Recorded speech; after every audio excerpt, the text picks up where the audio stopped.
Hey everybody, welcome to Sunshine and Whiskey. I'm your host, Lana Durrett. We're going to stir up life topics and explore the messiness and the craziness of life.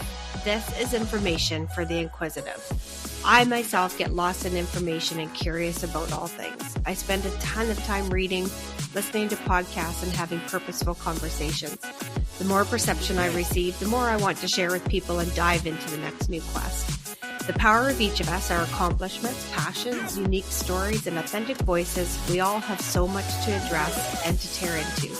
That's what I intend to do here. I want to talk to high vibe humans, share space to be transparent and inquisitive, share laughs, and explore life. I'm not an expert or a professional, and my purpose is to give voice and have genuine conversations concerning business strategies, relationships, personal development, intimacy, intuition, or simply your favorite damn book. Whatever it is, let's just unpack it and explore it. Let's build a bridge to bring energy and souls together by sharing sunny and spicy conversations. Welcome to Sunshine and Whiskey.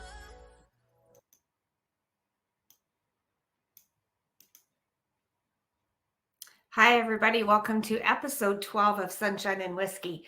Thanks for joining me on this Saturday morning for me anyway. Today, I am bringing in a person that I met again on LinkedIn. She's got a fabulous background, fabulous story. Her name is Arwyn Swanger, a winning solution to networking, collaborating and partner with a passionate neurodivergent DEI expert and lifelong advocate.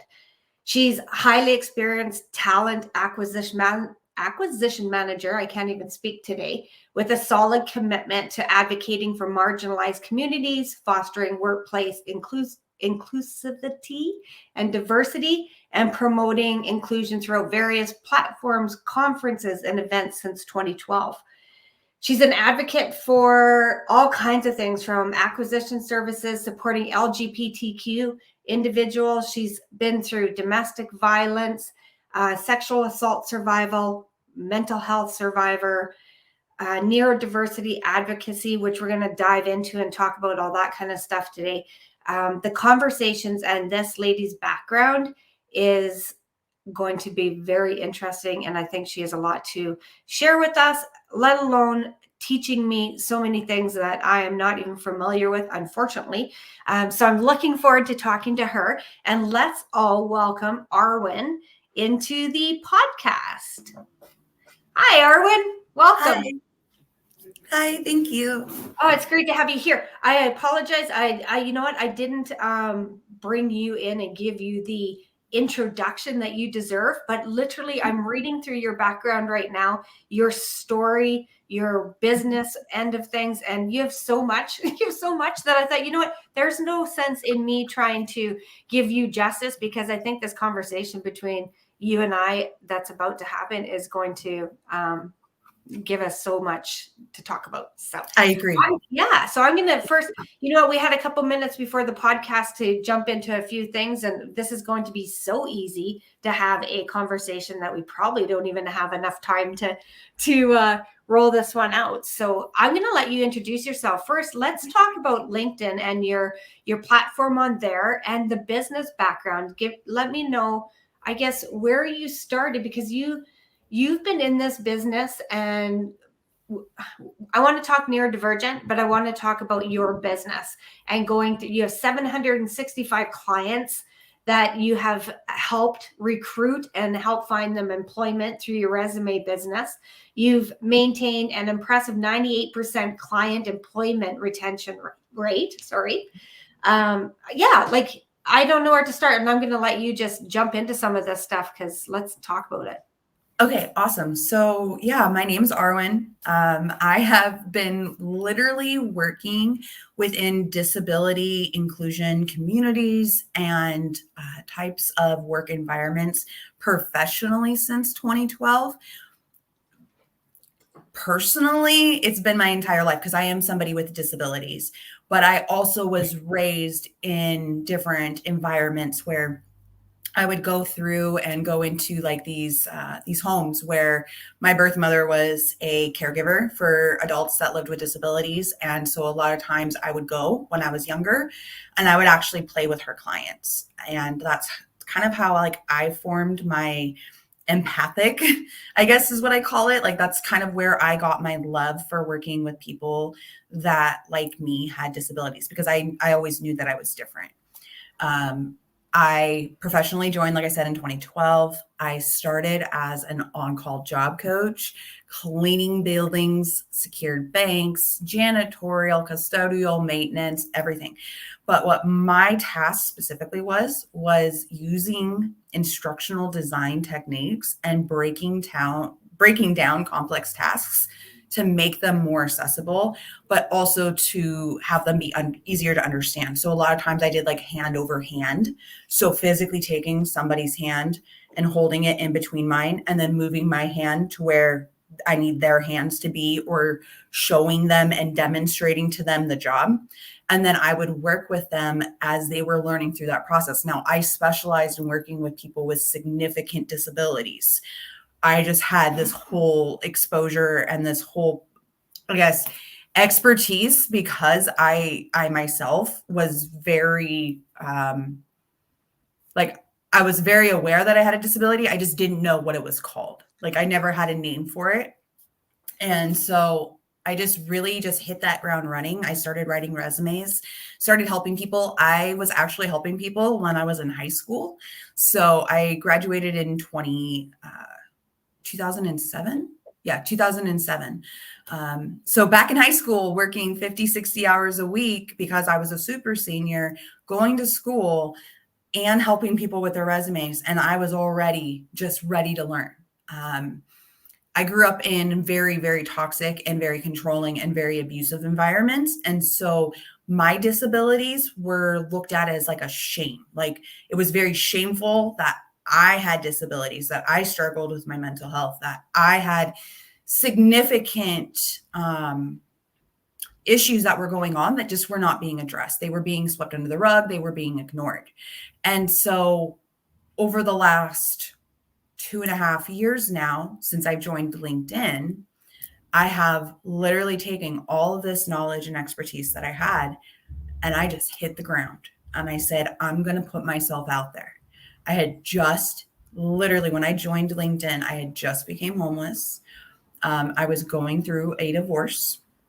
I was just living in Ellensburg, which is where I'm at now. I moved back to, trying to navigate life, trying to figure out what to do, trying to rebuild myself. And I found through that process, all of these toxic and harmful and narcissistic actions that I didn't realize I was having as a direct result of the things that were taught to me growing up. So like, here's like a real life example, right?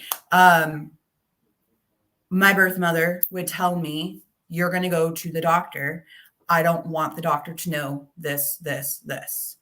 But I need you to go in there and you need to tell them that you need help. So I'd go in there and I would talk to my doctor by myself, or if she was with me, and do what she told me to do. I didn't get that help that I needed. I wasn't reporting the things that were happening to me at home because it had been reported so many times and nothing had ever been done about it, that at that point, I'm just like, nobody's going to give a shit about what's going on with me. You know, nobody's going to care that this is all happening. Nobody's going to care that I have, you know, visual scars from self-harm, or I was going through mental health crises after crises.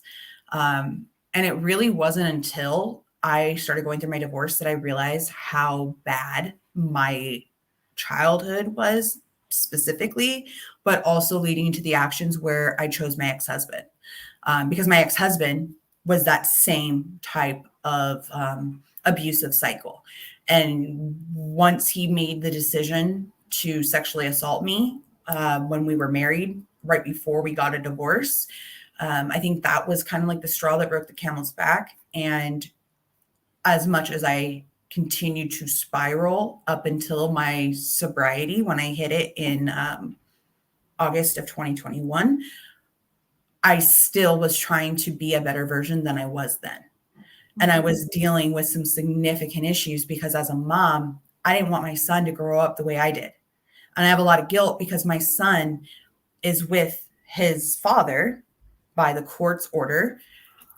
And all I want to do is protect him so that he doesn't have these same issues that I grew up with and the same traumas that I grew up with. And yet I feel like that cycle is repeating. So I have to literally fight every single day and make myself be heard and valued and seen, I guess. Because this is literally, it's 2.5 years in, and I know it's going to be at least another three or so years before I'm going to really be able to get any type of control back on this, unless I can try to find representation, which has been literally the hardest thing to do, is find representation right now. Right. So tell me, I guess, let's go back to your childhood, and you were talking about that you didn't recognize some of the disabilities that you had. So you talk a lot about neurodivergency. So what were some of those, now that you're looking back into your childhood, I guess, what are some of those, not symptoms, but the things that you would have recognized to say, like, this is kind of now going into the future, and you see your own son or you see other adults and things like that? What are some of the signs that you would look for, and explain, I guess, neurodivergency? When I think of that, it's a lot of ADHD, those, but school me. I love it. I love how curious you are. Thank you for literally allowing me to have this opportunity, because I love this. So neurodivergence as a whole can look like multiple things, right? Like they say, like, when you meet one person with autism, you've only met one person with autism, because everybody is so different. But the things that I can say that now I know would have been other signs that were leading up to other things. So, for instance, one of the things that I remember as a child, literally probably from 3.5, 4 years old, I think is my earliest memory. And it was really weird that I had like imaginary friends. So I was always like very imaginative, and I didn't have a problem playing outside and using my imagination like that, because I've always just kind of been like that outside of the box thinker anyways. But I remember being really little, and like I would talk to my pretend friends. Like I would make little friends, and they were friends that understood me, or maybe we spoke like a weird language, and I was just making all kinds of weird noises. And I remember doing this. Yeah. And being like, my son do something similar to that. And I know that I haven't seen that with a lot of kids. So maybe that's an early sign. But then more to that, I was also that's when that trauma had started. And I didn't know what trauma meant. I didn't know about like the right to my own, I can't say the word autonomy. I didn't know any of that. So for me, I just knew my brain thought differently. I knew that I didn't think like other people. I couldn't process things. And so like if you were to give me a worksheet, and even at like, I don't know, 6 or 7 years old, and it said 2 + 2, I would have struggled for an hour to figure that out, because for me, it literally just didn't make sense. So I remember even being, like in 3rd, 4th grade, and intentionally just writing numbers out on tests, because I was so embarrassed that I knew I was going to get them wrong. And then the teachers back in the day, when they had those slideshows that they would put up on the projector, they would always pick on me, and it was my stuff, and I'd have kids laugh at me.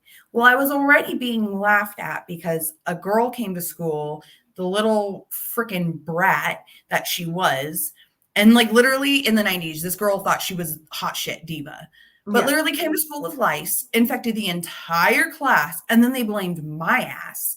And I was just like, even at that age, I was just no bullshit. And I just told him, like, I remember saying, it wasn't me, it was Patricia.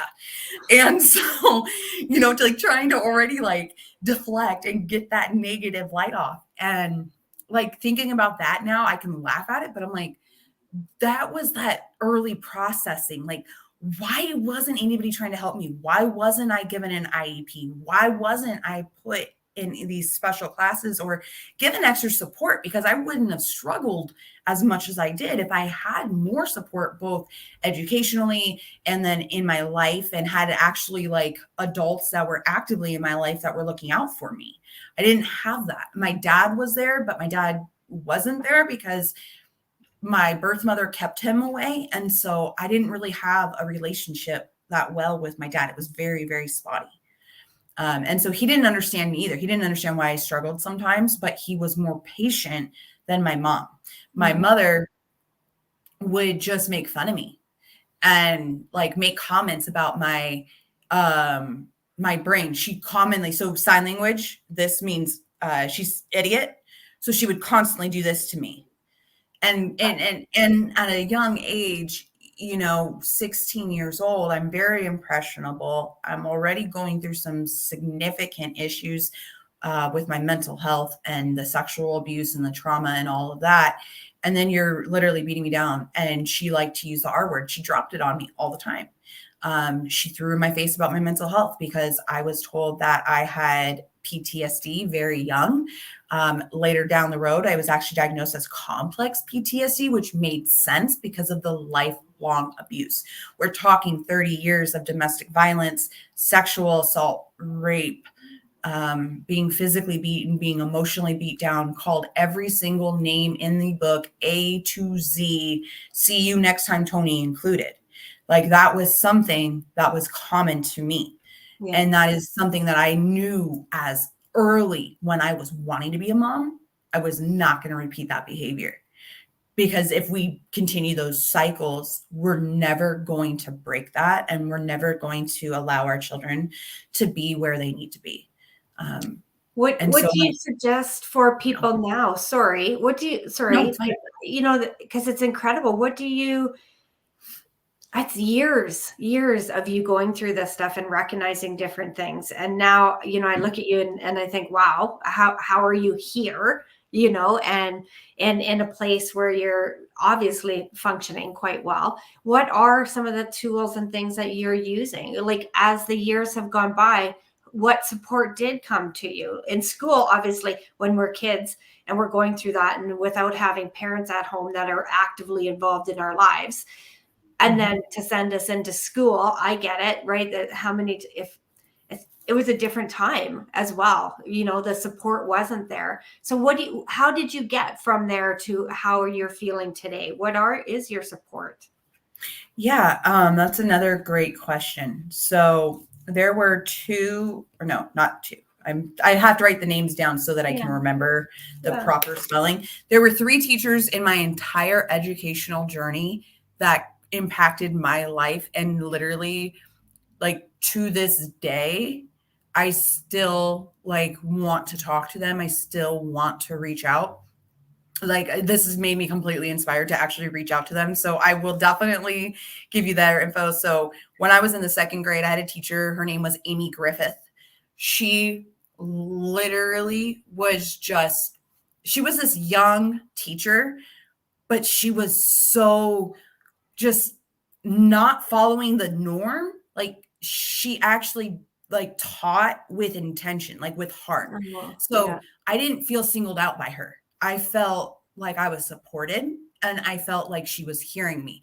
Now, granted, I can think back now and I'm like, what if I had just told her what was happening to me? Well, I didn't know what was happening to me. I didn't have a name for it. I just knew that I was being pulled into a bed, and that a grown teenage boy that was 16, 17 years old named Michael would touch me and physically make me do things when he babysat.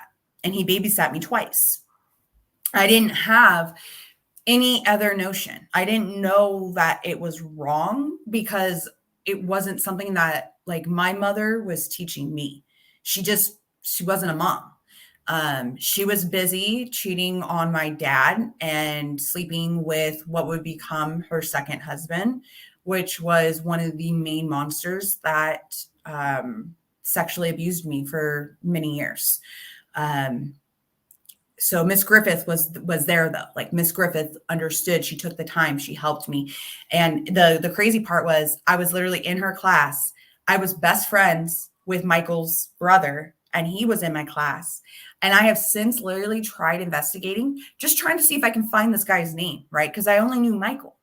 And I cannot find him. I have no idea where he's at, but my intuition and my gut tells me that he's a monster. And I hope to God that he's just not on this world, because there's certain people like that just, I think that they just belong in one place, and that's one place only. And they deserve to burn internally. Like whatever higher power you believe in, like if you hurt a child, like there's no medicine for that. There's no sickness for that. Like that is legitimately disgusting and just, it's fucking horrible. Like I just don't understand why somebody would do that. Yeah. And so like she helped me a lot. And then when I was in high school, I think is when I knew the most that I was definitely more like, I knew I had been ADD, but I hadn't been diagnosed with ADHD because I was fat. So I couldn't have ADHD. Remember like that whole, you're 20 pounds overweight, go on this diet pill. That was big in the 2000s, 2008, 2012, up until that time period. Like I was on medications, doctors' medications to put me on weight loss because I was too fat. And granted, I was bigger. I was, 250 pounds. I was definitely overweight. But now I'm smaller than I was back then. I've lost 175 pounds over the last 2.5 years. Wow. But at the same time, like that toxicity that was pushed in my head was another reason why I didn't feel good enough. I didn't feel like my voice mattered. I didn't feel like it had any value. It carried. I didn't think that anybody would help me. Once again, when you're constantly blamed for the actions of others, and I get told that the reason that somebody used their penis as a weapon or their hand on my body as a weapon was because the army took over them, that's bullshit. Or to tell me that that's okay to do because you're bisexual, you're a grown-ass man you're bisexual, but you're supposed to be a parent and you're making me do things and then telling me that I'm somebody's bitch or I'm somebody's property or I have no value and trying to demoralize me by also being borderline sexually abusive beyond what, like he should have been in prison. And he never got charged. He got away with it. And he thought he could do that because he was bisexual, and they all knew that I have never been straight. They just didn't have a word for it. And, it was like his excuse. And I'm like, you don't do that. Like your bisexuality does not make you a deviant. You make yourself a deviant by your actions. And that's like kind of like what I'm seeing in the world today, right? Like look at all these people that are changing laws and trying to literally destroy people, taking away our freedom for our own reproductive health, our own bodies, our own choices. You have all of this that's going on here in the US. And I was literally dealing with this. It's crazy to think about, like in the early 2000s, it just wasn't as common as it is now. And I'm hoping that now that more people are becoming aware, that we can like legitimately stop this bullshit from happening. Because nobody will ever tell me what I can and cannot do with my body. I have literally taken back all controls over the last 2.5 years, and nobody, no human, no person ever has power over me. And I can proudly say that now. I would not have been able to say that then because I was under the control. That's a lot of advocate. So are you part of different groups, I guess, now in advocating them? What are some of the different, and how do you do that? Like, what do you? Yeah. So I'm with Diversibility. I would love to get you connected with them. They're awesome people. Tiffany Yu is the CEO, the founder of Diversibility. So Diversibility is basically, it's like a community of people from all different walks of life, all different worlds that may have a disability, that may have multiple disabilities, that may have invisible disabilities, that may not have disabilities, but are supporters or have a loved one that lives with a disability. So it's this huge networking community. And I am so glad. I've literally been with this company now for almost a year. It's just like a membership kind of thing. Okay. But they support each other. Like we all come together and we talk and we bring these ideas. For instance, my girl Michelle from the group is incredible. She has done some collaboration with me on some accessibility stuff because she knows I'm really interested in accessibility. And with my physical disabilities, like you may not look at me and see that I have them, but I have multiple, including issues with what did they call it? Dyspraxia. So I'm neurodivergent. So I'm ADHD, ADD, complex PTSD. I have generalized anxiety, generalized depression, but I have what they call stages of mania. So I don't actually have bipolar disorder. I just have like that extreme low that you can sometimes see. And what my doctor has basically explained it as is you have a wound that's never going to heal. Like we can put band-aids on it, but truly it's never going to fully heal. You just kind of have to learn to live with it. So I've learned to understand that when I go through like a manic moment or I feel like I'm just overwhelmed, out of control, I don't have a grasp, or I just get really overly emotional. Like last week we were going to meet, or earlier this week we were going to meet, and I had to reschedule because I was literally being stalked on TikTok. It threw my complete mental health, like over this last few days. Like I went spiraled down. 2 days ago, I was having an anxiety attack to the point that I fell down and I was just bawling. Like I was just like, I have worked way too hard to feel this scared. Nobody's gonna fucking do this to me again. And I was just like, okay, I need to intentionally take back my power every single day.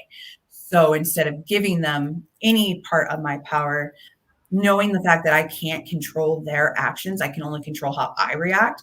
I'm just like, okay, I'm going to remove myself from the platform so that at least it protects myself from that. And then at the same time, I'm going to really continue to push that message that number one, it's okay to not be okay. And number two, it is not okay to abuse, to cause harm, or to cause inflictions on another person. And really just bring this to light. The fact that Washington did not view what my ex-husband did to me as rape because they did not believe that I could be raped while married is disgusting. The fact that in the state of Washington, where we have protections, especially with like the trans community, there's all these things going on right now. And Washington had signed a bill for safety, right? Saying we will provide any and all health care. We're not going to say that you can't get gender affirming health care. And I'm really proud to be here because of that. But at the same time, why do they allow somebody to do that, to bring this to Washington? Number one, why do they allow somebody to stand in a courtroom and say, well, you work, so you can't say you're disabled, and then in the same token tell me, number one, that my ex-husband had the right to touch my vagina anytime he wanted with my consent or not, and it did not matter that I was blacked out under the influence and my son was co-sleeping next to me, that it was not inappropriate, and excused his behavior. Now, he admitted, while I had to question him because I didn't have representation, I had to go by myself. I questioned him and I called him out. I was going to bring light to that, and they still didn't do anything. The prosecutor is too much of a pansy and he refuses to go after him. So he got away with what he did to me, and I refuse to be silenced. Like, I'm just not going to be quiet about it. And I have made that stand over the last year intentionally because I'm trying to work on my intentional healing. The only way I can work on my intentional healing is to talk about the things that are hardest to talk about and to bring it to attention so that it never happens again. Because when my son was taken from me, their top reasons for my son being taken from me was I'm pansexual and that is not a healthy lifestyle for a parent to show a child, that I have mental health issues as a result of being formerly raped and abused and physically beaten and all that stuff.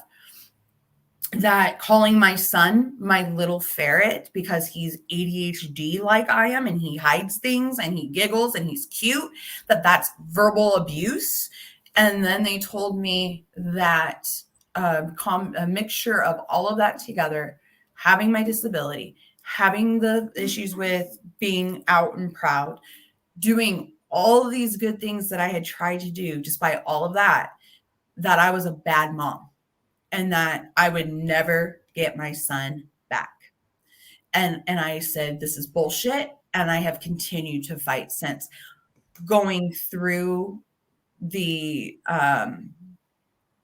divorce, I literally experienced a miscarriage in the process. I went through my very last one, which is why I'm so passionate now about like managing our own bodies, our own autonomy. And, you know, like nobody has the right to tell you what to do with your body, especially because going through that miscarriage, I had gotten the next one on birth control. I was not supposed to be getting pregnant. I was not planning on getting pregnant.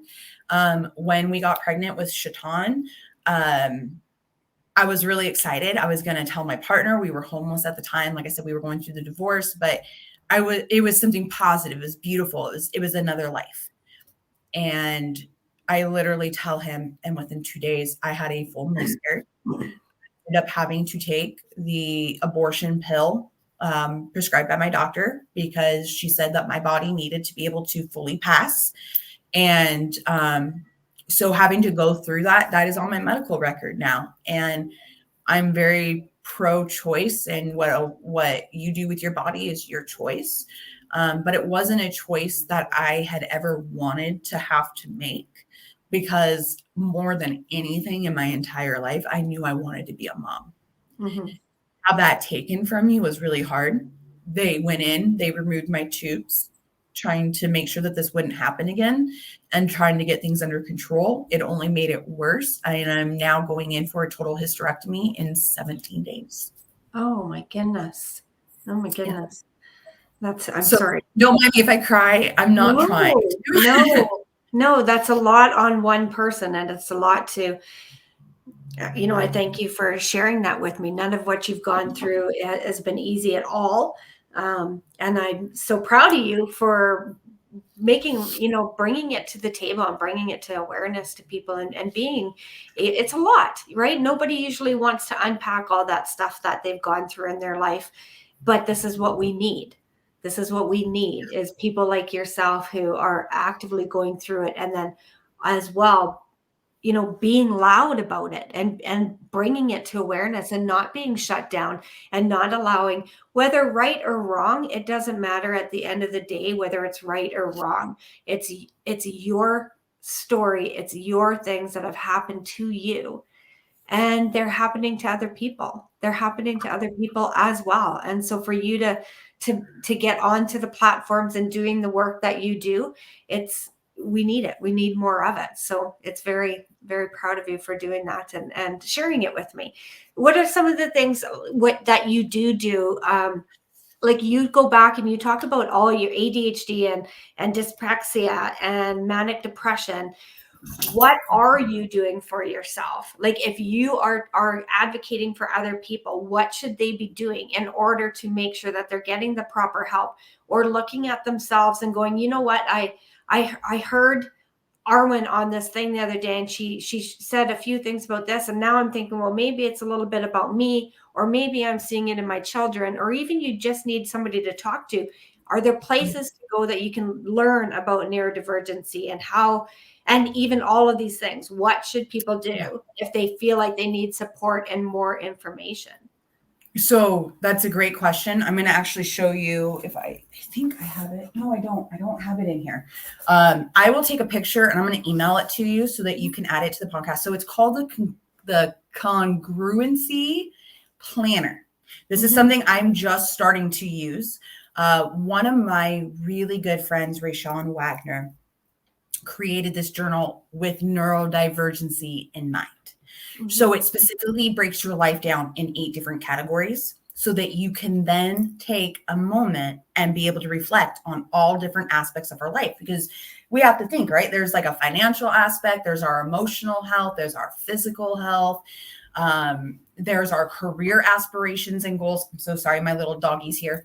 Um, there's all these different forms, our social life, like what we do, maybe like some of our actions that we don't necessarily realize that are maybe traits of things that we've learned through past behavior or past experiences.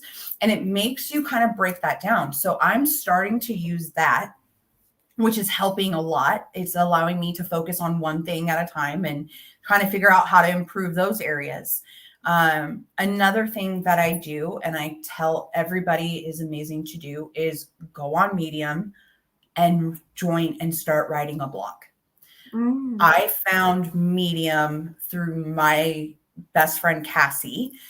She's also autistic and neuro, and she is like, I call her my soul sister, but she's literally like, she's one of my best friends. She lives in Wisconsin. She and I have worked and collaborated on many things together. We were actually trying to go down the route of opening up a nonprofit that didn't end up panning out, but that's okay. She works incredibly hard, and she's somebody that I know that I've learned a lot from. Like, even with all the knowledge I have, I still go to her. Like, she still comes to me because I feel like we can learn something from everybody. And then the other thing is, look at your community events, look at your organizations in your local area. And if you can't find something in your local area, get creative and talk to the city council, talk to your schools, talk to your committees, talk to these people, start asking questions.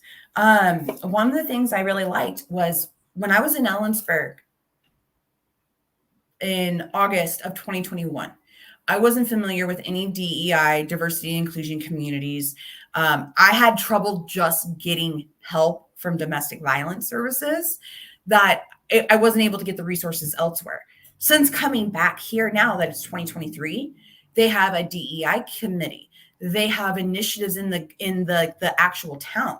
I have actually now been able to get myself and market myself out there and actually introduce myself to folks, because I am somebody that is proud to be who I am. And I'm not ashamed of my neurodivergency. I'm not ashamed of being autistic. I'm not ashamed of having trauma and triggers. And I know that I'm going to have good days and bad days, but the more positive that I stay and that better mindset and focusing on what I can control and not focusing on what I can't control has made that difference. I will also say it's about who you make your tribe. So they like to say commonly, blood is blood and blood's supposed to be thicker than water. Bullshit, erase it, don't listen to it, deprogram yourself. You make your own tribe. Blood does not make you family, because I can say that my blood brother is a freaking pastor and has disowned me. He has sided with my ex-husband. He's totally pro his side. He spoke out against me in court to have my son taken from me. My birth mother. I have uncles that I grew up with. They're not biologically related, but because they were her siblings.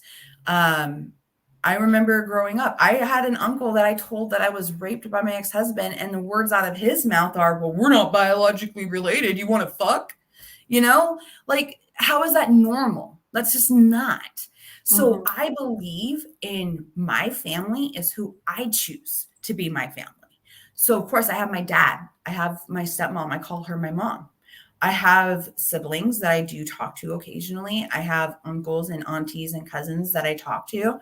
But more than that, my family is my partner. My family are my best friends that I know that if something happens to me, God forbid, I can call and I can notify, and I know that they're going to give a fuck. I know if I were to, for instance, pick up the phone and call Dan Roth, which is, I call him like my bonus brother. He's neurodivergent. He is amazing. He's an advocate. He's a twin dad, proud feminist. I mean, this guy is just amazing as it gets, as far as like humans go. He's very motivating, and he pushes me to believe in myself and to never shortchange myself. So I'm learning that from him. But I know if something, God forbid, were to happen, and I called Dan and said, Dan, I'm in an emergency. I need you to talk me through this. I know I have somebody to go to. I know I can call my best friend Mary and have somebody to talk to, or I can talk to my friend Shirley, or I can talk to my friend Karen or Roxanne, or all these other people. My buddy Melvin. I love Melvin. Melvin's a proud, he's doing like the Ask a Trans Person campaign. So he's talking about like trans advocacy. This man is brilliant, proudly transgender, literally the brainiac. Like, he reminds me of Brainiac, if you remember, like Ren and Stimpy and all those cartoons, right, from the 90s. Yeah. So he's got mega intelligence when it comes to like space and aerospace and like high extreme stress. Like, he has all of these companies and these organizations that he's been a part of, but literally this man is not only like, do I call him like my brother in arms because we're both Jewish with our ancestry, and he's actually converted completely to Judaism. But he has literally taken the time and he knew that I had lost a lot of weight very fast when I was in North Dakota because of all the stress. He went to a thrift store, and the next thing I know, I'm getting all these clothes in the mail. Literally, because I couldn't go. I was in a position that I financially wasn't able to get a lot of clothes, and I was having some pretty disgusting people make some comments about my body. Either I was showing too much tit, I was showing too much of my butt, which I don't show my boobs or my butt, so I don't understand how that works. I was told that I needed to convert to Islam immediately and stop being a whore. I've been told that nobody gives a shit, that what I have to say doesn't hold value, and I just continue to silence that stuff out. So I had shared this with Melvin, and Melvin, literally, like I said, out of the kindness of his heart, he went and he sent these incredible, just like retro, amazing clothes. And I'm just like, oh my God, I'm losing so much weight. I'm a large. Oh my God, I can wear this now, and he's made me just like see myself as like, yeah, I have loose skin, but it doesn't mean that I can't be pretty too. And he's been super big in my healing. He's been somebody that I confide a lot. I talk to him probably on a weekly basis. We're constantly messaging. I mean, I have some really good friends in my life. Samantha, I met her, and I'm so grateful. Like, I can never be thankful enough to have the tribe that I do. Mm-hmm. My friend Catherine, like, we're big Supernatural fans. Like, I'm talking like fangirl crazy, right? Like, I love Team Sam all the way. Like, if you watched Supernatural, it is the best freaking show on the planet. I love it. And I'm actually going to be getting some of the tattoos from the show. So, but we talk a lot about supernatural stuff, or we talk about like scary horror movie stuff. And, like, we just have stuff in common. And it's just finding things that you can do to connect with other people to bring you joy. It doesn't cost anything to be a decent human being. It literally takes zero effort and zero money. Just don't be an asshole. That's right. Right?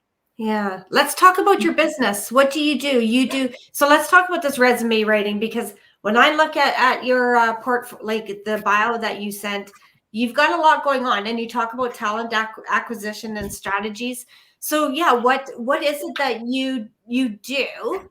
And let's send it out there, because even myself, I'm like, okay, what is all this that she's got going I love it. Okay, so I have my own company. It is called Elite Neurodivergent Solutions. So I will be eventually converting to an LLC. It's going to take a little bit more time, but for right now, I'm still prop. Like I said and shared earlier, I've been doing a lot of stuff within talent acquisition for the last 15 years. And I've been doing resumes professionally since 2012. Before that, I was writing in high school. So I provide resumes at 3 different levels. So you have your generalized resume. So, basically like 0 to 10 years. You're going to have a C-suite level, which is going to be anywhere from 10 to usually 15, and then 15 and beyond is going to be at that highest executive level resume, because you should be at least that high industry value when you've been working in that career for that long, especially with the exposure and the expertise, or if you have like a subspecialty or anything. So I have all these different formats and I can send you that information as well. So people have the option of just doing a resume. They can do just strategic career coaching, which is where we do weekly, bi-weekly meetings, talk about the different opportunities, talk about a learning plan. I literally tailor and customize a plan for you based on your strengths, on what you're wanting to do, on what your goals are. I break it down and we explain like how I'm going to help support you and get you to that spot. I never guarantee anything I can't do. So like what I tell everybody is I will guarantee the work that I do 100% to the fact that I will do what I say that I'm going to do. I invest in everybody as much as they're willing to invest in themselves. So as long as they're willing to collaborate and communicate and keep that communication going and be receptive to feedback, because it's both ways, it's that collaboration, it's that partnership, then it's very, very easy. If you don't work or thrive and you need somebody who's going to either beat you down or who's going to pretend to know what they're doing and give you a shit resume, then that's your choice too. I personally back up my resumes 100%. So you have unlimited edits. I have been working with people for so long that anytime they need a new copy, an update, a refresh, like I'm constantly finding ways to optimize and improve resumes as technology gets better and gets out there. I make customized cover letters. I do cover letter templates. I do portfolios. I do bundles. So most of my clients that I'm working with now, I'm actively working with, they're all doing these bundles. So I'm helping them with their LinkedIn optimization, helping them be able to learn how to properly network. How do they sell themselves? How do they market themselves?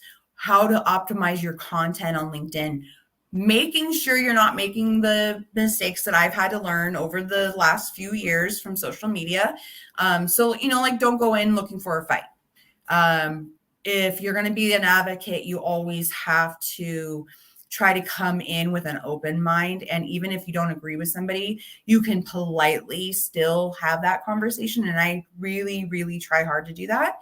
And then additionally, I do job placement help. So like if somebody wants help actually looking for jobs and they're willing to do their part and I'm able to provide my part. So my part would be helping you find those opportunities. I'm introducing you to the hiring managers. I'm actually doing like the behind the scenes work. So I'm finding out who those gatekeepers are, who the hiring managers are, who the recruiters are. And I'm working behind the scenes to get you to where you can get your materials seen first. Additionally, I'm then helping apply for jobs. So like if it's somebody that wants me to help them with applications, they'll typically provide their login info for LinkedIn. And then I set time up on the weekends where I'm going through and I'm helping them complete applications. I'm helping make sure that their materials are up to date. So it's a lot of like that reverse recruiting, placement assistance, resume writing, careers, portfolios, visual presentations, how to market yourself. I make graphics content for folks. Like I said, I do a blog, so I'm just now really getting my blog back up there. I have a newsletter that I put out, and I try to provide stories, real life experiences, real life lessons that I have learned, and I try to put a positive spin on everything. I will share sometimes sad or sometimes things that can be hard to talk about, but at the end of the day, I will always put a positive call to action.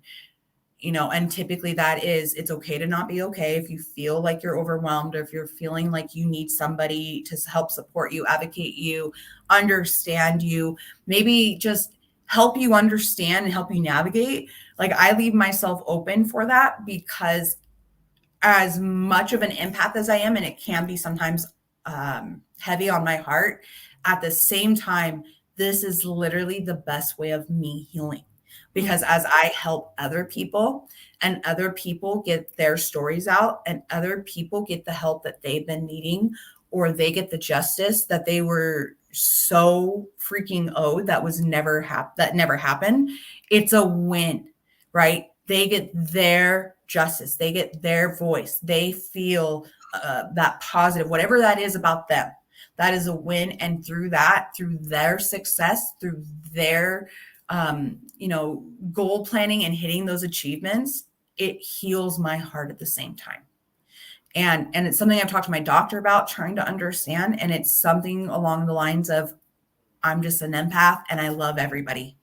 I don't care who you are. Like, as long as you're not a piece of crap, I will always show respect and dignity and love towards people, because I believe that love is love, and that you should be able to, thrive and not be kind of like kept down by like society, or kept down by like the bigger man, or like these typical white men that are abusing leadership, or abusing rights, or taking civil rights. Like, I wish that I could have been alive in the civil rights movement at times, because I would have been that person that would have been not afraid to speak up and advocating. And I'm blunt, and that's just the way I get nervous, but I'm still blunt. Like, I don't always think before I speak, and that's part of my disability, the dyspraxia, the dyscalculia, the dyslexia. Like, my brain, it's, imagine like a Scrabble board with 100 moves to go, and you're a squirrel and you see something shiny and you bolt. That's right. Like my brain. So thankfully Vyvanse makes it just a little bit easier. Nice. What do you think 3 tips do you have like a few tips for anybody who is looking at doing a resume, or even like, let's go to LinkedIn, say they head over to LinkedIn. What would be give me 3 things that you might say to the listeners going, hey, you're going to go on LinkedIn and you're going to look for work. What are 3 things that you might want to say to them? So first thing is, figure out what you're passionate about. So I do this, super fun. I know this is so crazy, right? But literally, if you guys can see, I don't know if you can see that. No, it goes blurry. But so I'm holding a piece of scratch paper, a white piece of scratch paper. And what I do, it doesn't look like, I know you can't see it very well, but it looks like a lot of chicken scratch. Mm-hmm. I literally make myself little doodles and little lists as I'm wanting to learn something. So one thing I learned from my friend Melissa was, hey, I have all these ideas and I'll get something instantly. And I'm like, I'm interested in this field. I'm passionate about this. I'm passionate about this. I want to research this. Write it down, come back to it later.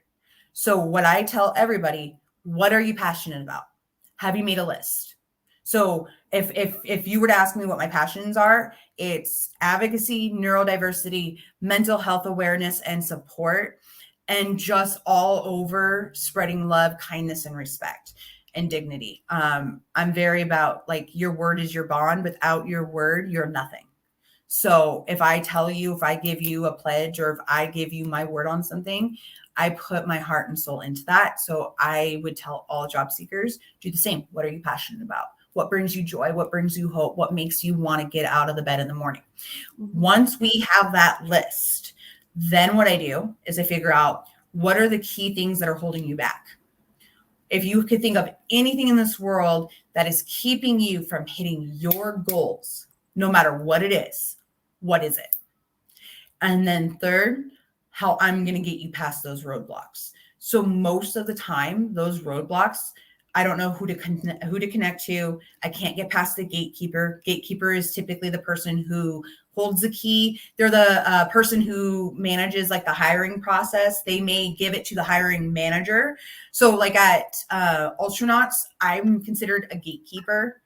I don't like to be a gatekeeper though. So I am the one in charge of recruiting. I manage recruiting as far as it goes, but the hiring managers are the ones that make the decisions. And based off what they say, I then put their wants into action. And so that's kind of like what my role is. So that would be like connecting a job seeker to like the HR manager, the recruiting manager, the head recruiter, if it's not a recruiter, the hiring person at that agency. I'm going to also tell them though, like, we need to figure out the research behind it. Have you researched the different companies? If you haven't gone to a company's website that you're applying for and you don't know anything about that company, don't apply. You need to do your homework. So we need to find out what you're passionate about. We need to find out what is in your way or what you're struggling with, and then how we're going to get you through them and how to best present your materials and your best foot forward. And typically by doing that, it's like doing a virtual call where we make a plan together. I make a very rough draft. I take notes. I might type like on the computer, type some notes up. And then through that, I make a customized plan per person. So like right now I'm working with a lot of people in tech. Cybersecurity is one of them. I actually am partnered with a nonprofit who I love and support with so much. So I'm trying to always help them find people that are interested in cybersecurity internships, scholarships, amplifying their presence, because I'm connected with these folks. They'll help them get to where they need to be.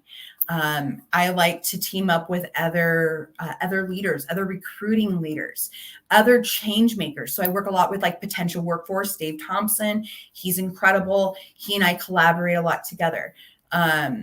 I just sometimes I'm like, I want to find somebody at this agency. I type in a name, or I type in the name of the company, and I type in what the role is, and I go through the list on LinkedIn and I find those people. And then I find a way to reach out and have custom networking.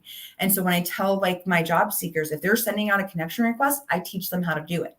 You don't want to just send a connection request and not have a message. You want to have intent behind that message, and you don't want to sound salesy. You want to sound like you're interested. You're genuinely are interested in what they have to say, offer, or what their expertise is in. And so it's all about making it tailored and custom to that person. I also specialize in helping people with, like I said, with disabilities, specifically neurodivergency and autism. I also specialize in working with people who have troubled backgrounds, specifically within felonies that can keep you from passing certain background checks. I've worked with people who have been incarcerated for high caliber crimes, and I've worked with people who have maybe received lower caliber crimes, who needed that support. Like, you know, hey, I need help explaining why I made this choice when I was younger and it affected me in my life today. Right. And so that's where I can come in and I'll provide them those services, help them learn to communicate. If they need that advocate, I might be an accommodation. So I might be somebody on mute, on silent while they're on their interview, and they would make sure to let that person know, I have my advocate here. She's just here in case I get lost, or if I get confused or stumbled, or if I need that assistance. Otherwise, she's muted and she's off the call. And I do that because I want other people to succeed. Yeah. Wow. Very impressive. That's a lot. Thank you. That's incredible. I know. I sometimes just so no, I'm sorry. That's my neurodivergency. No apologies. That's how you know what? That's how we all learn. And if you're not telling us about it, we wouldn't know about it. So it's fantastic. Where do we find you? Where can we find you? So you go to www.eliteneurodistinct.solutions.com. I will type it all out for you and send you that link. You can also look me up on Arwyn Swanger on LinkedIn. I do have my website beneath in my bio.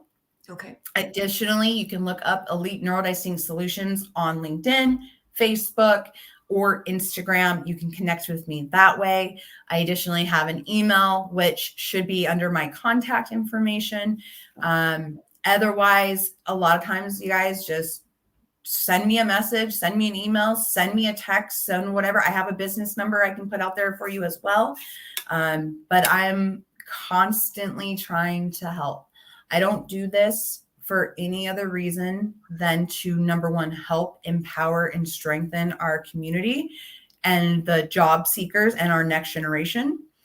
And I do it to help me heal. And it helps with me and my family. I don't do this to get rich off of people. That's why I don't charge, this $10,000 that some of these freaking people charge.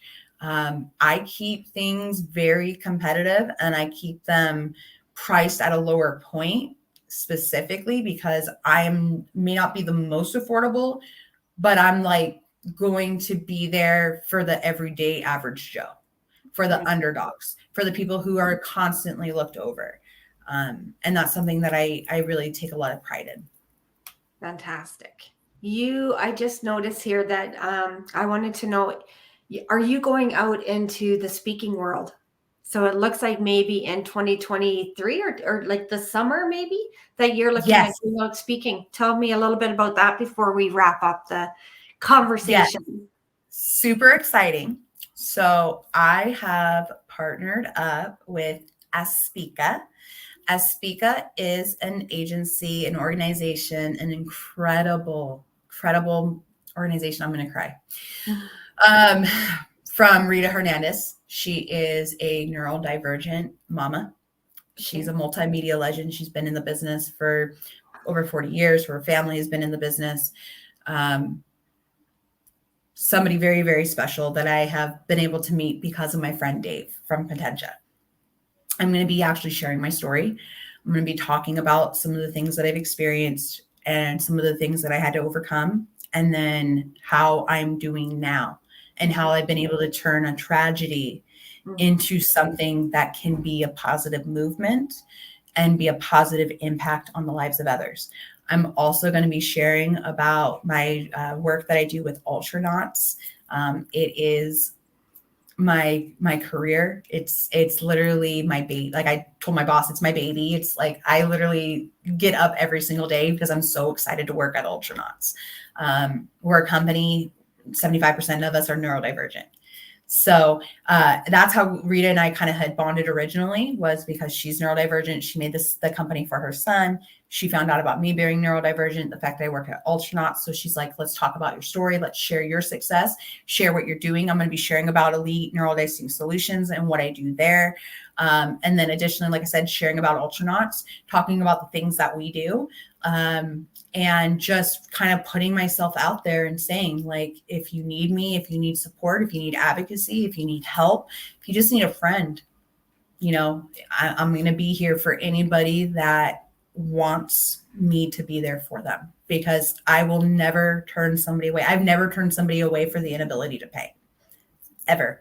And I know it's backfired on me. I've had a lot of money stolen from me. I've had thousands of dollars taken, and people run away after I've helped them. But I look at it as, I won't focus on their negative actions. I'm going to focus on my positive actions and what I can control. And I'm going to put that and manifest that into the universe for maximum outcomes and maximum alignment for me to hit my goals and dreams.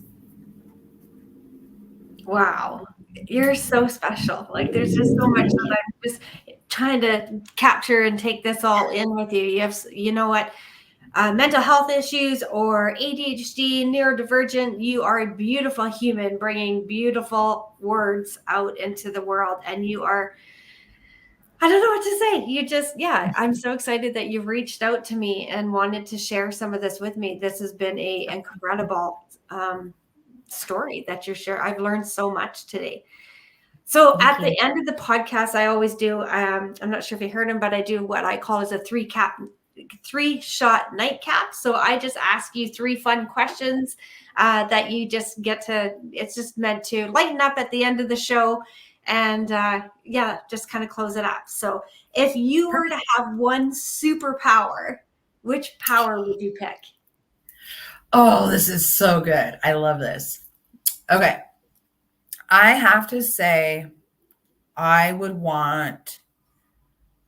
kind of want to be like Wonder Woman. So the strength, that strength of Zeus, right? Or that ability to be there like that. I feel like for me would be the most beneficial if I could wish for, because I would get in so much trouble, but for so many good reasons. And I'd be like the anti-hero. So I'm like Team Venom, Team Deadpool kind of stuff. Like I love Marvel, DC and all that, but I'm going to always be an anti-hero when it comes to like superpowers, because you got to take the power from the people that don't need the power. That's right. Oh, I love that. You're so much fun. What's your favorite song to sing in the shower or the car? Oh God. Okay. There's so many, and I can't sing, so I won't bust out a tune or anything. I have to, goodness, what do I do?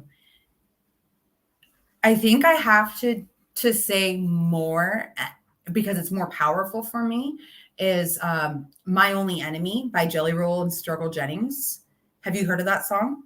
I have.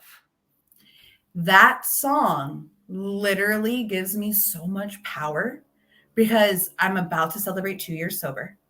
I've taken back so much control of my life. I have my own business. Like I legit business license endorsed in the city. I'm working with people all over the world, as far as India, UK, South Africa, all over the US. Like this is something I'm passionate about. And I just yeah, I want to be the best version of myself. I want to be the change that I want the world to see, and I want to be an example for my son because my son's going to know how badass of a mom he has when he's older. He may not understand it now being 4, but when he's older, he's going to know. That's yeah. I don't know. I'm a lost for words for some of the things that you bring up and you say. That it's beautiful. I have one more. I have one more. If you're on an island, you're stranded on an island, what's the one thing that you're hoping that you have in your purse? You have your purse, obviously. You're stranded on an island. You know, we have our purse. What's the one thing that you're hoping is in it? Okay. Super practical. I would need my multi-tool knife. So let me see if I have it. I can show you what I'm talking about. So I have this multi-tool. I don't know. I'm going to probably look like an ass right now and not have it. But what it is it's my knife that has a flint, a cutting edge knife, a seatbelt cutter, and there was something else. So I could start a fire. I could cut meat up. I could kill an animal if I needed to in order to eat and be able to break it down. I'd be able to start the fire. I'd be able to cut any type of material. So like even if it was like a hard seatbelt stuck in a car, whatever. I don't know why I'd have a car on a desert island, but just saying like that type of material. Yeah.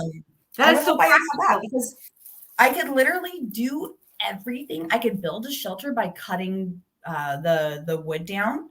I could do everything that I need to do. Right. So I think like that practical. If you'd asked me though, Lana, 3 years ago, 4 years ago, I would have said easy, the unlimited supply of wine. Straight up. That would have been my answer. Oh, that's awesome. That's a practical tool. I think actually I should go out and buy one because just listening to you say that, I don't know when I'm ever going to be stranded on an island, but that is 100% what I need in my purse. Maybe with the bottle of wine as well. Who knows? Let's shoot for both. I'll send you the link to where I got the knives. I like I told you, I do everything local. If I can shop and support a local business, I do a lot of shopping on Etsy or on some of like these like partner sites because I don't like necessarily like all of corporate America bullshit, capitalism. Like I try to stay out of all the politic bullshit, but I'll support local. So I'll send you all the links to like the all-in-one thing, and I can do that for you if you have anybody that you think that I might like some of their shop stuff. I would love to be able to support some more businesses. I love anything artsy, knives, decorations, home, practical, anything. Like if there's a need for it, I probably have one. Well, thank you. This has been such a pleasure. Such a pleasure. I'm so happy that Samantha referred you to me and said, you know what, I need to have a conversation with you. You have taught me so much and you're so positive. Like the words that you say and the things that you're trying to do, I wish I could just keep it and just put it out there every day for you. So I'm so excited and it's such a pleasure being able to have talked to you and learn about neurodivergency. You know, I felt when you had first said the word, and I had watched one of your, it was one of your posts on LinkedIn. And I was like, well, I know the word and I know ADHD, but I'm like, so what was the difference? So it was so great to be able to have you walk me down that road and tell me a little bit more of it and all the amazing things that you're doing. And of course, I wish you nothing but success. And I hope that you and I get to continue on this and do some more networking and get to know each other a little more. And maybe you never know, maybe we'll collaborate on some business stuff as well. Hell yeah. Like I told you, I am looking, if anybody is looking for like a partner, a co-host for podcasts that has anything to do with just helping people talking about these real life issues. I'm game. I would love to be able to have something to look forward to on a Saturday. Besides obviously working on all my other stuff. So I'm always busy. I also want to let you know, anybody who watches this, who mentions specifically your podcast, that they found this through that, I will be giving them a 25% off for services if they decide to go through me as a special. Very cool. Very cool. Thank you. Thank you. Well, I'm going to wrap this up. Don't go anywhere. Stay with me when I get off. And I just want to remind all my listeners out there to please stay curious, intentional, and kind. Have a great day. Thank you.